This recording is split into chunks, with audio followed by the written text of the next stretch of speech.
It's 14 minutes to 7 now, and right here on Morning Express, it's time for us to have a conversation. And today we'd like to talk about mental health. The 10th of October is World Mental Health Day, which is going to be on Monday.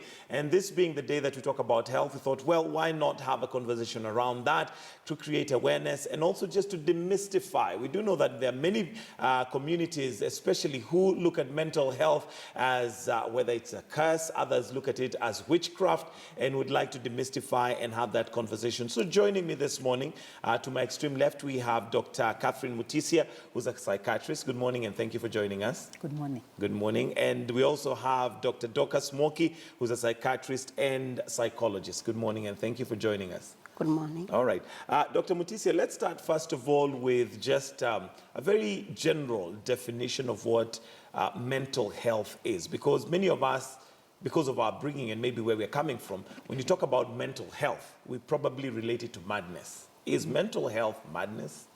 No. First of all, I want to clarify that mental health is not absence of mental illness. And when we talk of good mental health, we talk of a status where someone is able to reach their potential, somebody is able to adjust to daily stressors, which will happen to all of us, and somebody is able to reach their potential. Now, when we move from good mental health, we start getting what we call mental health problems. And when it is severe now is when we talk of mental illnesses. What people call madness is actually one of the severe mental illnesses called schizophrenia. People don't realize that anxieties, substance use disorders, depression, even childhood disorders like ADHD, like conduct disorders are part of mental illnesses. Yes. All right. Dr. Dorcas, how does one tell the different ranges of mental illness? Because I'm sure, just like Dr. Mutisia has mentioned, you have the extremes, which is what we probably relate to and think that's mental illness, but you may have mild forms of mental illness. Yeah. First of all, we take investigations and we see whether the patient has got any physical illness, because sometimes with the physical illness, people get also stressed and they can also behave as if they are mentally sick. Sometimes also we have issues like when women are giving birth and they are stressed, they get also psychosis. So most of the times when you get these patients, the doctors have to do investigations to rule out whether this person has got a physical illness. Then after that is when they can diagnose somebody, after ruling out that somebody is not having a physical illness, which can lead to that stress, which can make somebody to behave as if they are mentally sick. That is now the time you can diagnose somebody to have mental illness. Okay. Yeah. Dr. Mutisia, are there certain symptoms that one can look out for within a family member? Because sometimes, I don't know if it's like other diseases where the earlier you diagnose it, the earlier you deal with it, the less the effects and the better for the patient and for everybody. If it's one of those, how does one identify maybe mild forms? Actually, in this year's theme, we are encouraging everybody to be able to give mental health first aid and psychological first aid. That's the theme of this year. And for you to give a mental health first aid or psychological first aid, you must be able to recognize the symptoms. Correct. And it's very easy. There are three things you would watch out for. Change of behavior. Normally, if I behave in a certain way or my personality or temperament is known to be this way, and suddenly or slowly my behavior starts changing, you need to note there's something wrong. Or the state of happiness or sadness, mood. If I've been an excited, happy person, outgoing, and all of a sudden I become, or slowly I become withdrawn or sad, that's also something to watch out. Thoughts also, which thoughts come out through speech. If my speech was optimistic, I enjoyed life, my thoughts all of a sudden or slowly start being negative, sometimes even worthlessness, loss of hope, sometimes suicidal. So basically you look out for those three things: behavior, mood, and actually also thoughts, which you can pick them up from speech. Okay. Yes. All right. And is bipolar, for example, a form of mental illness? Because I know there are many people who probably suffer that and may not think of it as a form of mental illness. Yeah, bipolar is a type of a mental illness. because the person who has bipolar, they usually have mood swings. Sometimes they are so happy, other times they are so depressed, and even sometimes their thoughts are also affected, as Dr. has said. So bipolar is one of the, is a mental illness, It's a actually. mental illness. And maybe just for the benefit of those who may not know what it is, maybe you could briefly give us an idea of what bipolar is.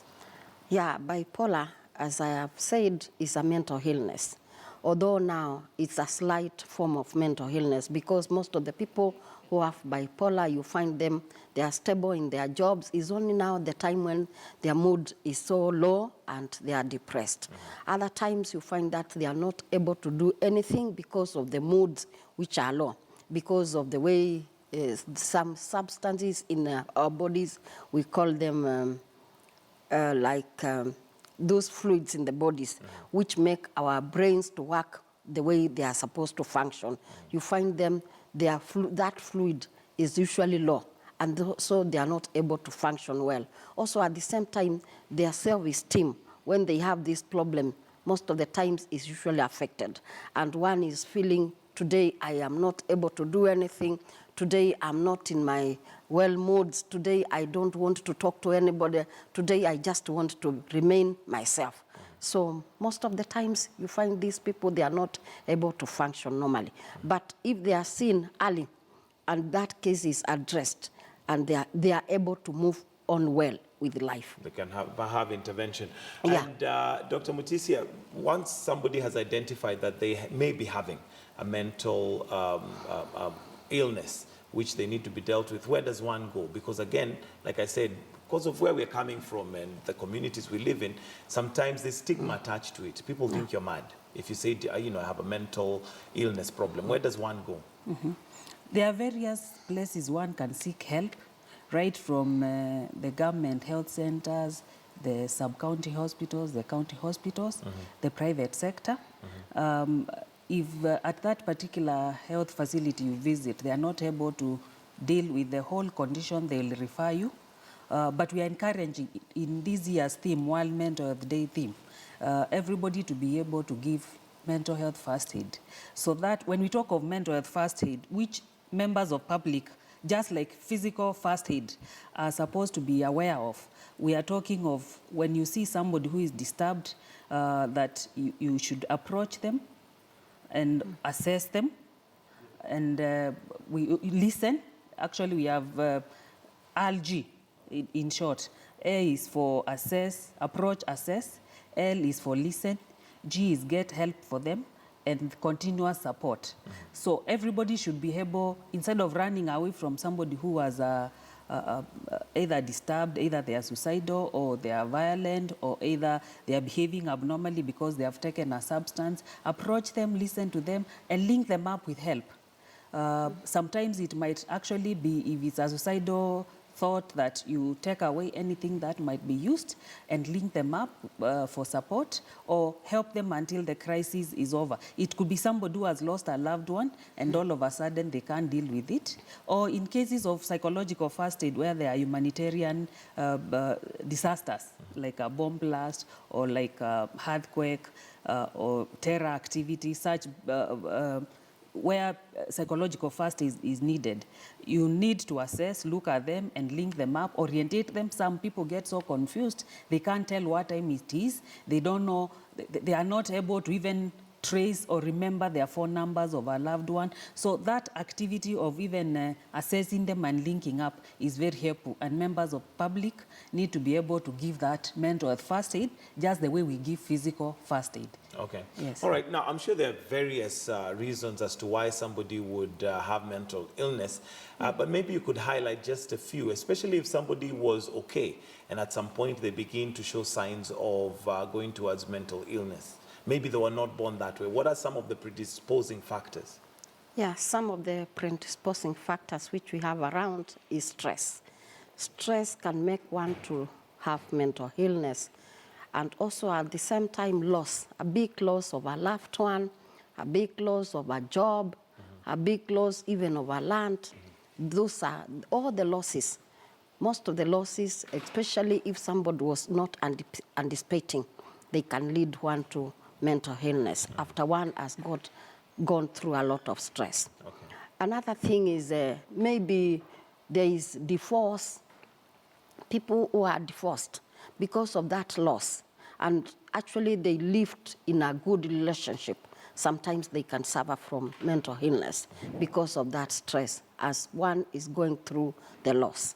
Other times, if somebody has lost a loved one and you are dealing with this issue, because of that, a lot of stress, somebody can also have mental illness. Another thing is if somebody is sexually abused, they usually go through a lot of trauma.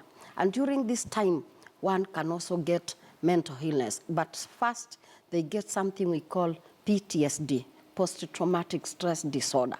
And that one, if it is not addressed, one can also become mentally sick. Yeah. All right, so once you've identified that those are the areas possibly that are causing you to tend towards mental illness, is there a way of ensuring that you don't go further than, than is necessary? Is there a way of averting? In other words, if it's stress levels that are maybe making me go towards mental illness, how do I ensure that that stress reduces? Because sometimes it's external factors. For instance, some of the examples you mentioned, if it was a case of rape, it's already happened, I really have no control over it. How do I ensure that it doesn't take me too far? Yeah, that's what we are saying. By the time you are not, stress has piled to the point that it's affecting you, you discover that it's affecting your potential, either your work, it's also affecting your relationships in a way. And also, when you realize you can't you can't adjust to that stress, then it means then you need help. Help could be counseling, it could be psychotherapy, it could be medication, or it could be more intensive treatment. That's why we are saying when you realize that you're not coping well with, because stresses will always be there. The only difference is, are you able to adjust to any loss? Like I've given an example of losing a loved one. There is the normal mourning, but then in some people it can become excessive or it can get prolonged. Such people will need help. Or even losing finances. Some people are able to adjust and seek help and get support. Also, dependent on how much social support you get to adjust to your stress. So basically, if you have stress, then you need to be assisted to mobilize your social support, to adjust, because if you can't change a certain stress, you have to learn how to live with it or even leave the situation. And if it becomes bad to the point that you need even medication, you should be assisted to get medication, and you should be linked up with all social support which is available. Yes. All right, let's now concentrate on the actual day. How is Kenya going to commemorate that day, World Mental Health Day, which is going to be on Monday? Okay, as Daktari has said, we have arranged that the celebrations are going to take place in Kenyatta National Hospital, and they will start from the mental health department. That is the place I work, and we'll have a walk. Some staffs, they will be allocated to have a walk. That walk will take place through Mombasa Road community, come back to Valley Road, come back to KMTC gate, then we come back to the Kenyatta National Hospital, the car park near Doctor's Plaza. And then we'll have visitors from the Ministry of Health, WHO, and all the hospitals in this nation. They are supposed to come and celebrate with us that day. Okay. Yeah. And you've briefly mentioned the theme, but what is it that you'd want to achieve out of this particular day? And worldwide, what is the objective of having the World Mental Health Day? Yeah, the objective of having the World Mental Health Day is to make sure that people get aware of what is mental health, what are mental health problems, what is mental illness, how illnesses, how can we promote mental health. Now, this year's theme is dignity in mental health, psychological and mental health first aid for all. We are saying that we want first aid for mental health conditions, psychological first aid to be at par with the physical first aid, because every Kenyan knows what is physical first aid. Correct. Like if I collapsed here, probably you know what you need to do with me. But if I started screaming here, or if I started beating you, or my behavior changed, or One may not know what to do. yeah, or I came to work and I'm not talking to anyone, you might not know what to do. So the theme of this year is emphasizing that the members of public need to understand what is mental health first aid, what is psychological first aid. And it's very simple. I said simple things like even approaching a person who seems disturbed or whose mood has changed or whose thoughts have changed, and listening to them without judging them, and then linking up with them for support and making sure that they get support until they get professional help. Remember, even physical first aid, you don't have to make the diagnosis, you don't have to treat.